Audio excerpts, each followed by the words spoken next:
Hello guys, Crispy here, welcome back to another video. In this one, my friends, I'm going to be testing a GeForce RTX 4070 Ti Super 16GB GPU in Helldivers 2. This one is the MSI Ventus version of the card with the latest V-BIOS, so it actually performs like 2% slower than the average 4070 Ti Supers, and that's why I overclocked it a little bit here in MSI Afterburner, so it ends up being slightly faster than the average 4070 Ti Super. I'm also running it with the latest Nvidia drivers, and you can see all of its specs right here in Tech Power Up's GPU Z. Again, we have that 16GB frame buffer, which is very nice. And over on the left, we're pairing it with a Ryzen 9 7950X3D with half of its cores disabled, so we're only utilizing the 3D V-Cache cores. This makes the CPU about the same as the Ryzen 7 7800X3D, and it gets a little bit better performance in most games. Finally, on the memory tab, we're using 32GB of DDR5 6000MHz RAM in dual channel, and let's get right into the game now. Shall we? Alrighty, here we are, guys. Let's start by going through the settings, of course, and we are starting at 1080p resolution, but I'm also going to test this one at 1440p, 4K, and 8K resolutions, and I'm using the maximum settings right here. It's not the Ultra preset, because the Ultra preset still has some of these set to like medium, for example, and over here, I just disabled motion blur as well as depth of field, because depth of field was making the image really soft at the distance and blurry, basically. Also, I started this with the Ryzen 9 7950X3D with all of its cores enabled, and I was getting about like 30 FPS less than what I'm seeing right here. So this is yet another case of the 7800X3D being better than the 7950X3D. Alright guys, we just dropped and I started counting our FPS. Down here we get much less frames per second than back at the ship, and it's getting still a high refresh rate experience, but I expected a little bit better coming from such an expensive GPU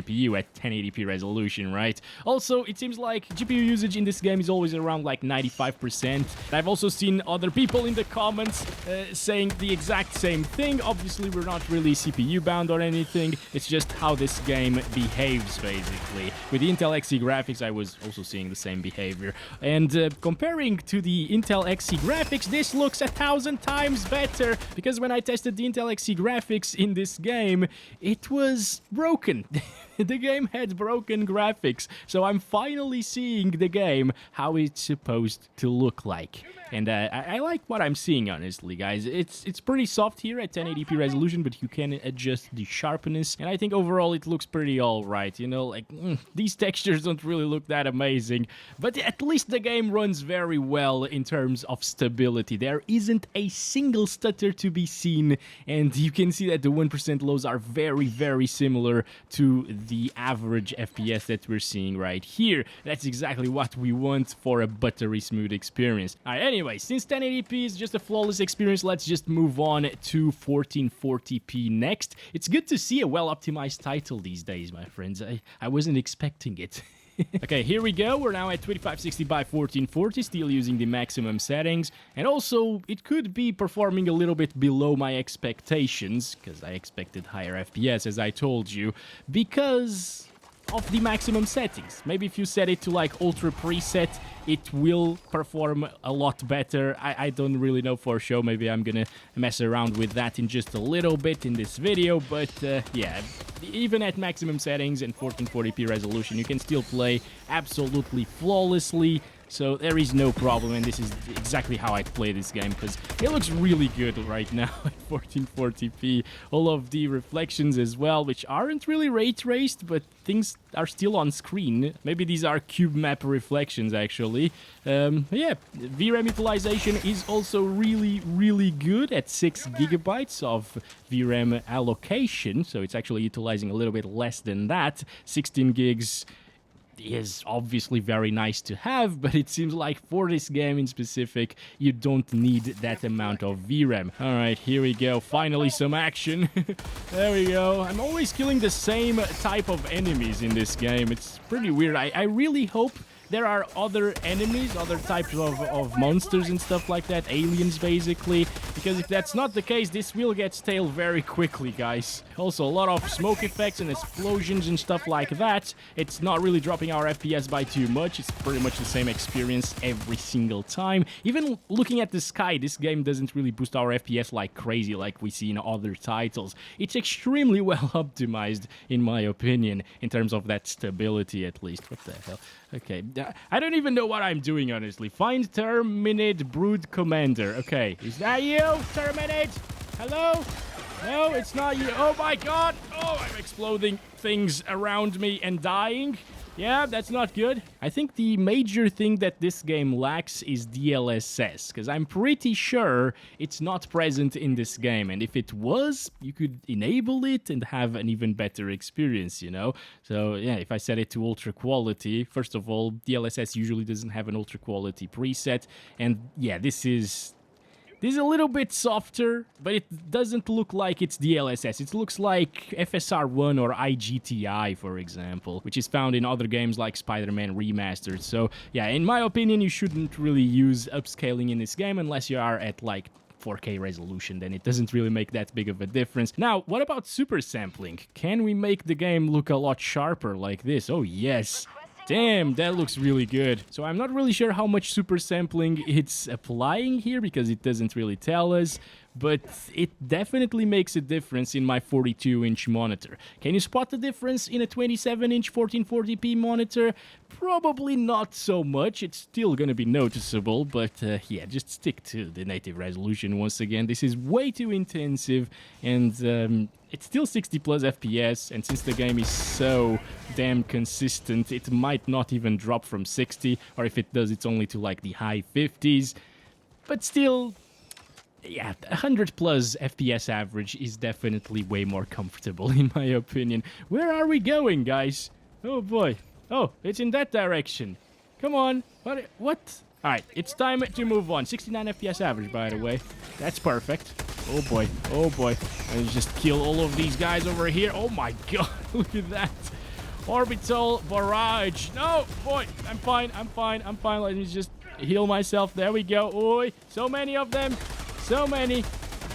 Okay, it's fine. It's fine. They die very quickly, so it's alright, guys. I'm gonna stop it right there. Set this back to native and set this to 4K resolution. And here we go. It's 3840 by 2160 and it's getting pretty much the same FPS as the super sampling at 1440p. So I guess what it does at 1440 is super sample it to 4K and then downscale it again to 1440, making that crisper image happen. But hey, that's really great news. That means that we can still achieve 60 plus FPS on average, and most of the time, basically, even with explosions and so on. And a super detailed experience here in terms of graphical fidelity. It kind of reminds me of Battlefront 1 and Battlefront 2, maybe 2, yeah, that was the one with way better graphics, I think. Come on, you know what, let's just move on. Where are my friends? There they are.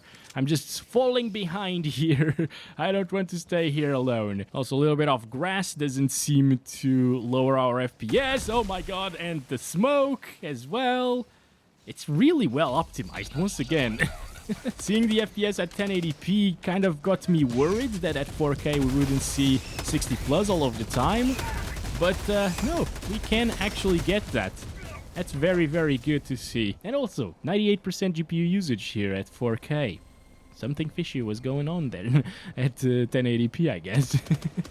Looking at things from above, not a problem. Still getting 69. Wow, that's just gorgeous, my friends. Like, what the hell?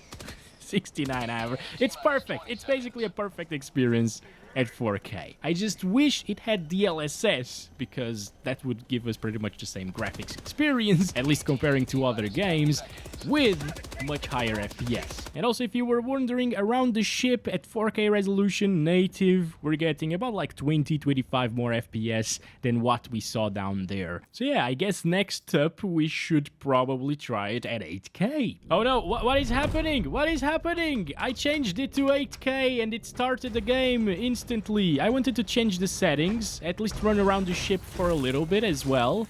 just to get used to the low FPS again. What is happening?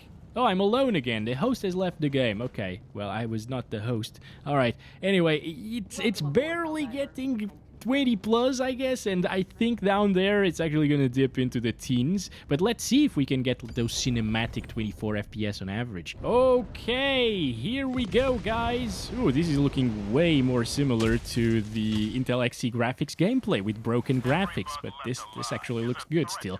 So, we're getting the same 20-ish FPS down here than we got in the spaceship. That's great. It's still playable, kind of, especially because I managed to do something with Intel XE graphics at around these FPS in 1080p resolution. So, yeah. Oh my god. Oh boy. My boys actually have a lot of things. Gadgets over here. Inspector Gadget. Okay. Also, with all of this going on, it's so sharp and detailed. I think like a 4090 should be able to play this game at 8K resolution, which is kind of insane. Especially because it's native res and it has a ton of detail. Now, what's interesting is, if you take a look at the VRAM usage, even at 8K res, it doesn't utilize more than 12 gigabytes of it. That's really nice to see. Even a 4070 Super wouldn't be VRAM limited at 8K. Obviously, this is well beyond diminishing returns in terms of graphical fidelity. You should never do this, and these GPUs don't really have the horsepower needed to run games at 8K anyways, even if they have enough VRAM. But it's still interesting to take a look at this. Okay, so this isn't playable, so let's play around with the render scale next. I'm gonna select performance right here, and wow, okay, at performance, upscaling, or FSR1, which means that we're running at 50% resolution scale. I think if it works like the other upscalers that we're used to, it is now running at 4K resolution and upscaling to 8K. But it looks really soft. It's softer than 4K resolution at native, so there's just no point in doing this. VRAM usage is now at 8.5 gigabytes, so it's still utilizing more VRAM than the 4K resolution at native. Oh boy, you know what? I kind of want to go back to 4K, honestly, guys. I think that's a great experience. And we need a little bit of variety as well. So we're back to 4K native. I just want to see it here in this different map. Oh, come on! Alright, start counting our FPS right here. It seems like even though this is a different map and with different enemies and stuff, it still gets around the same FPS, although it's now dipping down into the high 50s at times. But still not that noticeable. It was only like 59, so that's pretty good still. Again, dropping like a couple of effects in the settings menu would give you those 60 plus all of the time, so that's great to see, even in this map with fire effects. I guess it's only inside of fire effects that you will see the FPS dropping. Otherwise, it's always gonna stay at 60 plus. Quite nice. I think that's been it for this video, guys. There's not much else to test. Let's try it with high settings then. These are the high settings, as you can see. And it seems like it gives us a quite decent 15 FPS boost. Or 10 to 15 FPS boost. That's enough to put us above 60 FPS 100% of the time instead of like 99% of the time.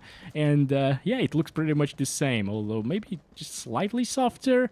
Not sure if that actually changed. Maybe it's just because we saw it at 8K resolution and it was absolutely magnificent, pin sharp, you know, and now it's not quite 8K. And yes, I can tell the difference even though I'm using a 4K monitor. It's 42 inches, so the difference is noticeable even if you use DSR on the Nvidia control panel to run 8K.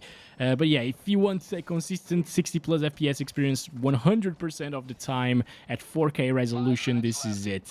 It's getting 70s, it's very comfortable. Again, 1% lows are usually very similar to the averages in this game, and it is just a great experience. Oh boy, little stutter right there. Maybe it was applying something, or yeah, maybe it's just loading the explosions or whatever. Anyways, that's been it for this one. Thank you very much for watching this video. Don't forget to like and subscribe if you haven't already. I'll be back with more Helldivers. I forgot the name of the game. I'll be back with more Helldivers too, and catch you guys then. Love you all. Bye-bye.